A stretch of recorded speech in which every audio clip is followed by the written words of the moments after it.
Tell me how good it is. So, you know, this obviously got picked by the judges, and I was grateful because I always love when I know there's a movie where I'm going to get some audible gasps from the audience. So, now, if I recall correctly, if I'm not mistaken, I think we were supposed to have one of the filmmakers here. Come on up.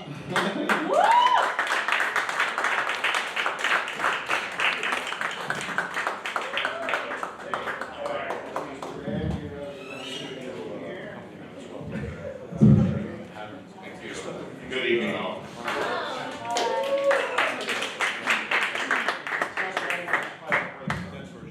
All right, sir, so why don't you introduce yourself? I'm Neal. I'm one of the co-directors and editor of Fresh Out. I do not know where to start, but so obviously, you know, I could ask you the thought behind the movie. You know, there were a ton of pandemic movies that came out, you know, but yours I thought was just such a fresh, no pun intended, take. And when this stuff first starts happening, like obviously it's very disturbing. So just tell us a little bit about the genesis of the movie. So the whole project was born out of just actors being out of work, and this master class of theater performers who got together, and part of it was a true story. I was a part of the theater program, and one of my colleagues and students I was in class with passed away early with COVID. And so, you know, these people getting together and continuing the work was part of the project. And then also we just knew that, hey, this was authentic Zoom footage that we use, and we're going to use a lot of it. So there was a certain point in the movie where we knew that we're going to need a line that you're going to come with us the whole way, or this is not going to be your kind of thing. So what better way than to cut it, you know? So. There you go. So don't wander off the edge of the stage. Come on, I don't bite. I don't bite unless you ask nicely. So I'm going to open it up first to questions from the audience. Anybody? Questions? Comments? No? Yes, right here. Okay, the first two parts of the movie were amazing, absolutely. I do feel the end dragged a bit, and I understand like why that happened, but would there be a way to cut it, you know, maybe cut it a little shorter just so... In the final act, which is, you know, it's not the first time that we've heard that. Yeah. Which is, you know, blew our minds because we thought that people wouldn't be able to wait to get out of the social media format of the movie and break into the cinematic portion of things. And then, you know, that was also, filming that portion of the movie was also a necessity at the time. So we were filming in Chicago, which is a major outbreak area, and it was in November of 2020 when we filmed this. So having a small cast and small crew was of the utmost necessity. So we were working with those limitations and trying to give the best bang for our buck and give people some cinema stuff to look at. But you're not the first person ever said that they felt like maybe that last portion slowed down the suspense of the movie overall. So I accept that, and there could be a way. As the editor, I think that there's always a way to investigate things to make things better. Always. Yeah, I think if you can just tweak it a bit, it's going to be absolutely amazing. I appreciate you all being there all the way. I love it. Anybody? Yes, sir. Where'd the soundtrack come from? Like, what was inspiring it? Like, with the saxes and all that stuff? What was the style of it? It was originally scored by Will Mobley, who is a musician out of Chicago, and he's just a guy who's in a band and is also in our theater program, and we've all gone off to do different things. And so he played Scott in the movie. He was a podcaster, come down millionaire. When we got together, we just wanted it to have this quality that was creepy, but also synth, and also sort of cyber. We also wanted to use a breadth of instruments that kind of was orchestral too. So, you know, we gave him that weird tall order, and that's what he came back with. So, you know, we really just went through something, I guess, that was general and specific at him, and he just nailed it for us. So, it's fit into the movie so well. Okay, anybody else? Okay, sorry.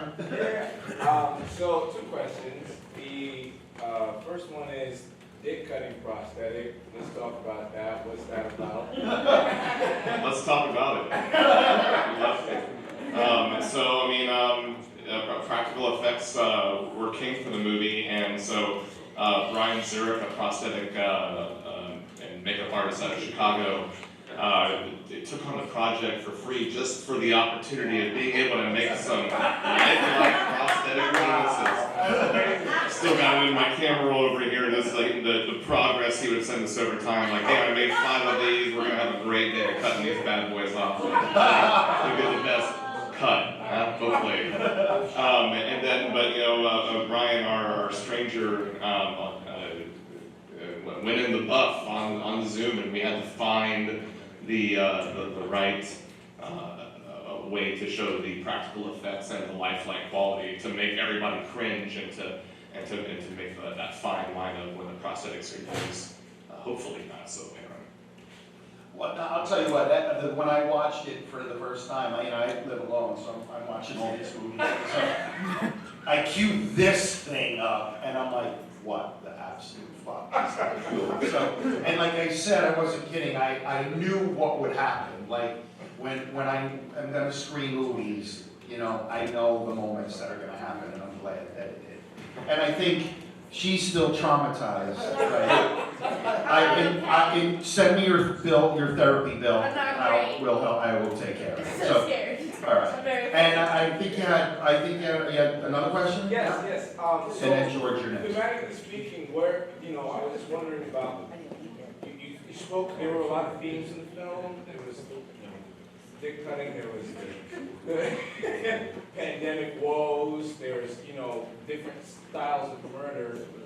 I was very interested in the theme of all of these, sort of together as opposed to just the shock factor and what you guys are talking about. And I was thinking about, like these pieces and how it sort of added together into making a full thing, like what that process was like. It was like dick cutting happened, and then we had all the other stuff too, but like we still were thinking about dick cutting. And you're going to be thinking about it for a while. It's always there. Where do we go from here? I'm 17 minutes in, this is happening. Where do we go from You know here? what I mean? I appreciate the question too. I mean, because 2020, that year, was such a fever dream in so many ways for everybody individually had a different experience. So we wanted to portray that, even though we weren't even through the whole experience in 2020 when we made it. But all of us as filmmakers and as theater performers and directors, and being out of work in one way or the other, we all kind of had an individual voice and an individual story to bring to the screenplay. So it was very collaborative that way, so we got a lot of different points of view. And then we had a lot of fun just thinking about how we murder somebody in this very specific medium and time period. Like, what's the best way we can murder somebody on TikTok and Snapchat? And the real life horror that for me, the part of the movie that I would say that was disturbing most is if I am on a Zoom call with somebody, a buddy across country, and I see something terrible happen to them, and how utterly helpless you are, and that person may be one of your best friends in the world, but you don't might not know their address. You might not know, and if you do call your police department, it's your local police department, and you're helpless to watch, and just how much of a modern problem that could be, and that we have no solution for it. And so we wanted to investigate those kind of things, because they're horrifying. Right. It was interesting because you kept asking the question if this was even real. Mm-hmm. But it seemed as if you really, made sure that was a part of the piece. So it was interesting. It was Pay great. attention. Yeah. Exactly. I mean, because that was the story. That was the paranoia. Was one of the things. It was a theme of 2020 for some people in the isolation. Some people didn't bother them at all, and some people were deeply affected by it, and their realities were affected by it. So, what Grace in particular wanted to make that the theme of her 2020 and let that follow all the way through the end of the movie. And also, going back to the third act, we wanted to find a way to keep the audience guessing all the way to the end and not being quite sure what is real and what was reality and what was made up. And I think we can always try and find a better way maybe to get that done. Awesome. And we have time for one more, George. Hi. Really enjoyed the film. I like the feverish pitch of the nightmare. My question is, how much was added in the third act, the final act, and how many takes did it take to get that actor really shot? In the final, a lot of the first two acts and the Zoom stuff was improvisational. I would say probably about a third of it, especially with Scott. I mean, and he would just have the knack of being able to throw those one-liners and those moments in the montage out and those little bits. And then you had to have an improvisational error when we're filming in Zoom because you just never know what's going to happen, and everyone's connections could be awesome except for one. If they have lag, you have to embrace it. So when we would hit scenes, we would really look at bullet points and things that we had to accomplish and fill in the gaps in between, hopefully the best that we can. Now in the final act, we had limited time because we had 3 days to film in that theater space, and we were working during COVID times, and so we were working with COVID officers and navigating all that, and having all the HVAC equipment. This is a 200-year-old opera house, and no one really knows how the ventilation systems are in there, et cetera, et cetera. So we had precious time, so I think really we probably executed everything in about 12 to 15 takes total.